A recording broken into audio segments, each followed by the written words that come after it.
শেখ হাসিনার বক্তব্য প্রচার করা বাংলাদেশে একদম সরাসরি নিষেধ আছে, শুধু দণ্ডপ্রাপ্ত বলে না, তার বক্তব্য প্রচার করা যাবে না এরকম আদালতের নিষেধাজ্ঞা আছে এবং আমাদের অনেক মিডিয়া এই কাজটা করছে। তার মানে হচ্ছে তারা আদালতের নিষেধাজ্ঞা নির্দেশনা মানছেন না, এটা ফ্যাক্ট।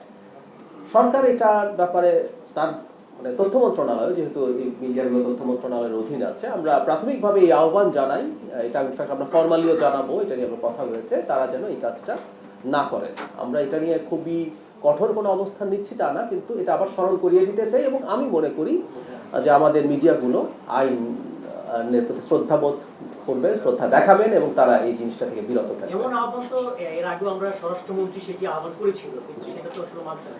ঠিক আছে, আমরা আবার করবো এবং কোনো একটা সময় হয়তো কোনো ব্যবস্থা নেওয়ার কথা ভাবা যেতে পারে।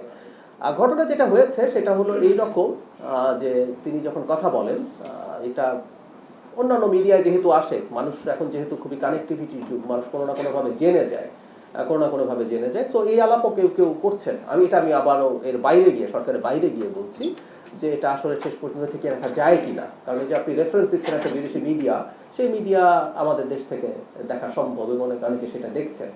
তারপর আমি বলি, আনলেস আদালত এই নিষেধাজ্ঞা সরাচ্ছে, এটা করাটা অনুচিত। আমি অপরাধ এভাবে বলছি না, এটা অনুচিত এবং আমি আশা করি আমাদের মিডিয়া দায়িত্বশীল ভূমিকা পালন করবে।